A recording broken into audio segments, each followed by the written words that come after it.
What impact does the tech economy have on Silicon Valley home prices?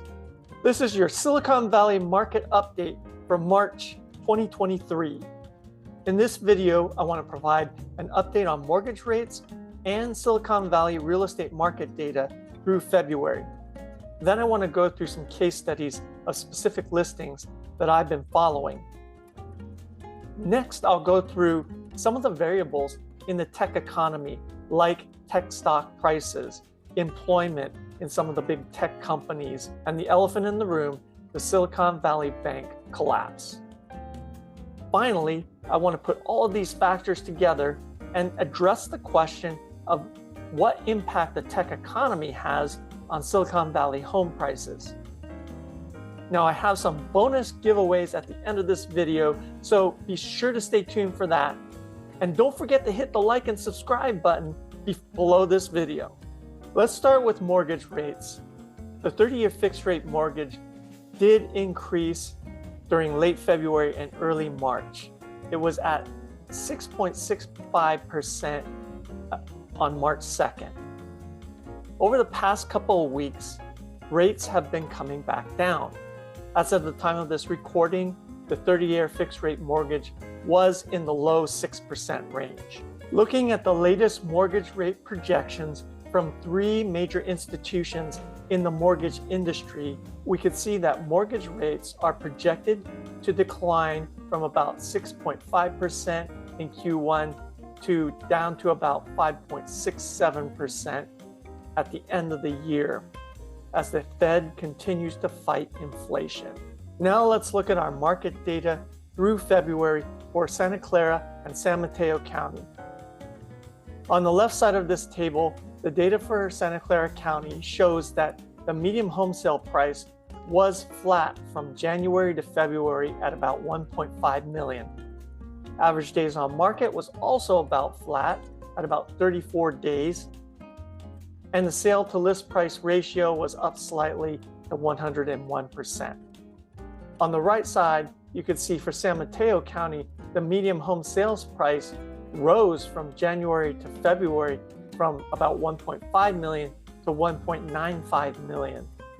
And that was even up from a year ago, which was at about 1.9 million. So San Mateo County was definitely heating up. Average days on market from January to February declined from 40 to 32 days. And the sale to list price ratio rose slightly to just at 100%.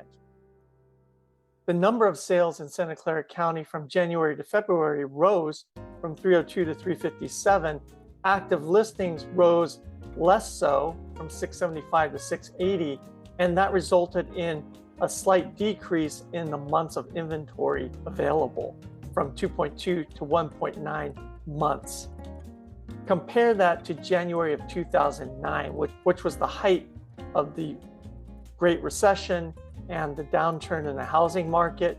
At that time, we had 9 months of inventory in Santa Clara County, and according to the National Association of Realtors, any market that has less than 6 months of inventory is still considered a seller's market. Now with San Mateo County, we also had a slight rise from January to February in the number of sales. Active listings were flat at 355, and the number of months of inventory was down slightly to 2.0 months. With that data as context, let's look at some specific case studies. The first one is a recent condo sale in the city of San Mateo. It closed escrow on February 22nd. It was on the market for 102 days. This was a 3-bedroom, 2-bath condo, 1,439 square feet. The whole complex was built in 2016, so relatively new, and it had some nice high-end finishes. This condo was on the 2nd floor, and it had a beautiful view of the San Francisco Bay and the city skyline. It's in the Mariners Island neighborhood of San Mateo. The condo sold for $1.24 million, all cash.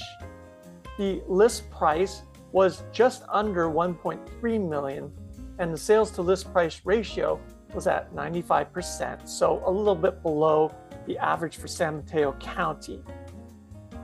For this particular listing, I did host several open houses for the listing agent.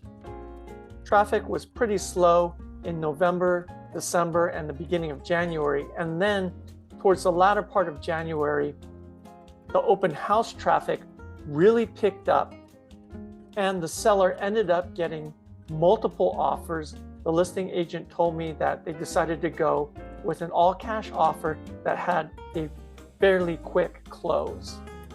The next case study is a recent sale of a single-family home in the city of Redwood City. It closed escrow on February 22nd. It was on the market for 78 days. It's a 5-bedroom, 3-bath home, 2217 square feet on 11,000 square foot lot. The lot size was quite large. This home was built in 1950, and it had been completely remodeled and expanded. And with the large lot size, one could even expand it more. It's in the Woodside Plaza area, which is a nice, quiet neighborhood. It sold for $2.69 million.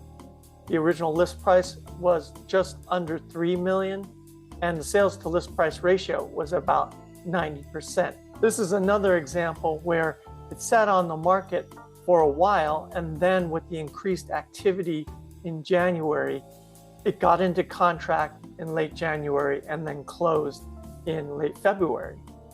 My final case study is a single-family home listing in the city of San Carlos. It's still active. As of the time of this recording, it had been on the market for about 20 days. It's a 3-bedroom, 1.5-bath home, 1,250 square feet on a 4,800 square foot lot. It was built in 1947. It has some nice updates. It's ready to move in, but it also has opportunities to remodel and expand as the owner pleases. It could definitely be done over time. The asking price is $1.698 million. It's in a nice quiet neighborhood that's close to Burton Park, which is kind of a central hub of the city of San Carlos. If you're interested in touring this property, please reach out to me and I'd be happy to arrange that. Next, I want to take a look at some key indicators of the tech economy.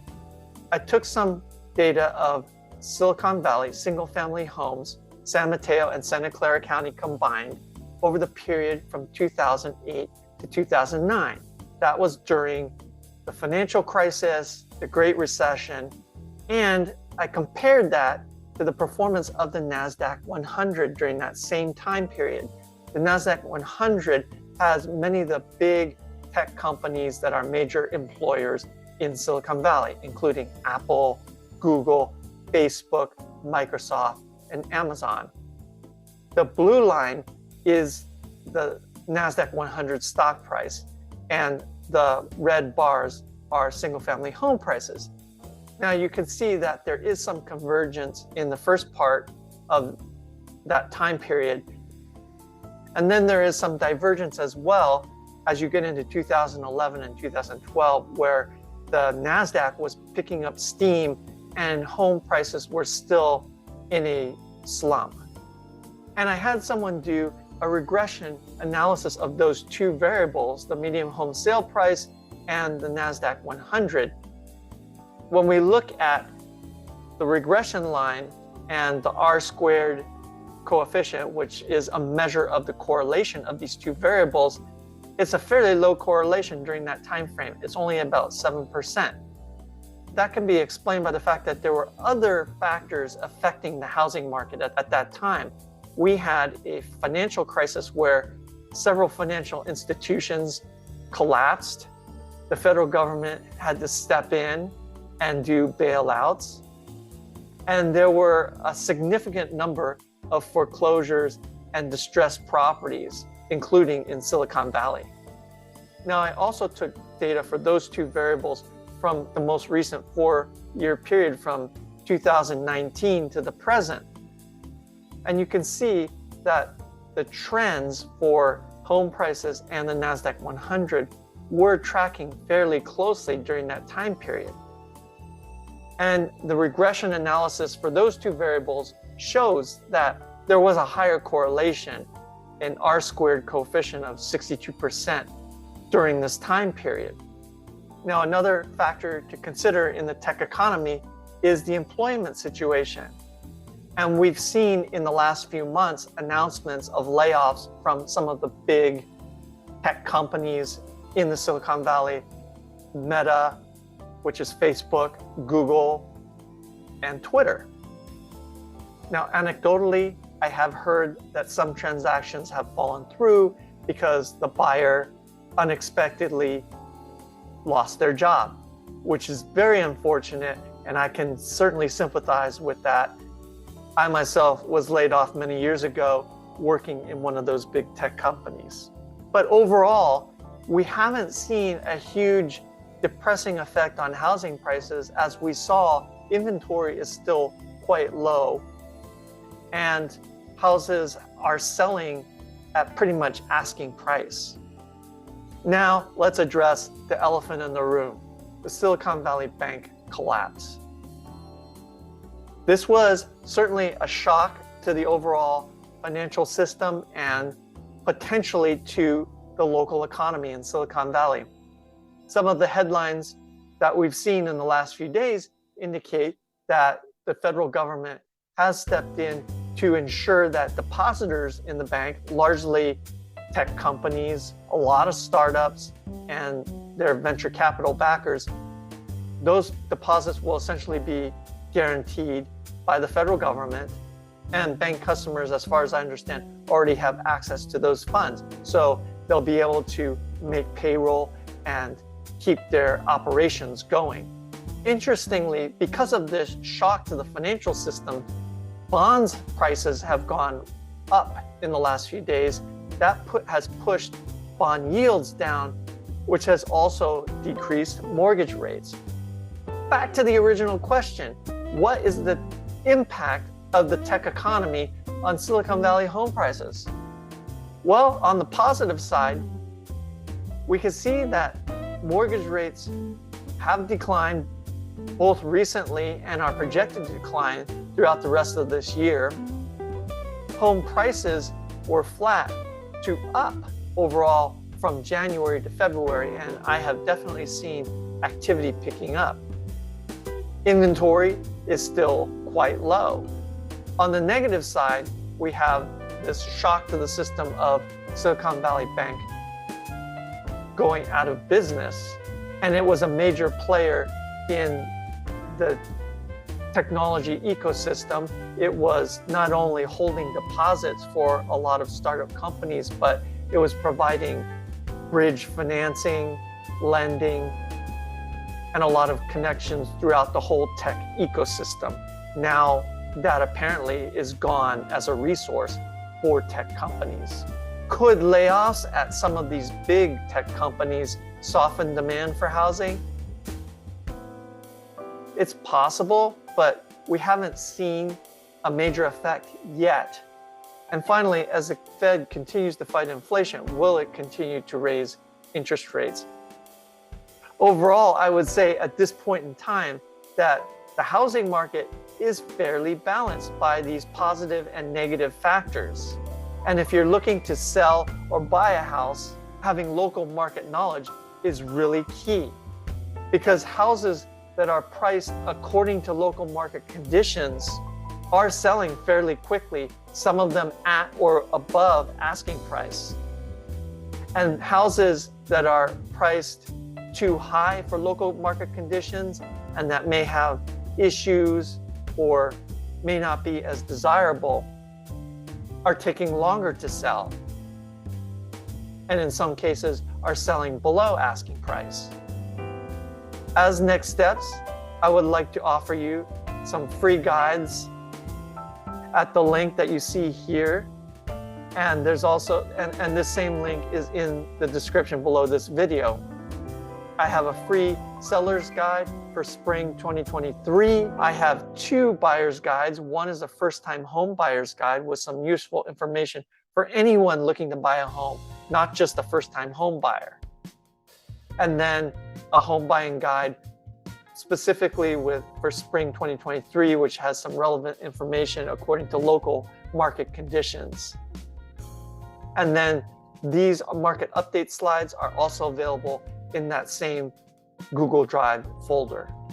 Now, I do ask for your email address to get access to that folder, and that's just so that I can provide you with relevant updates to the local housing market. You're free to unsubscribe at any time. As always, feel free to reach out to me for a free consultation on buying or selling a home in Silicon Valley. This is Philip Ma with eXp Realty. If you found value in this video, please hit that like and subscribe button below. I look forward to talking with you soon.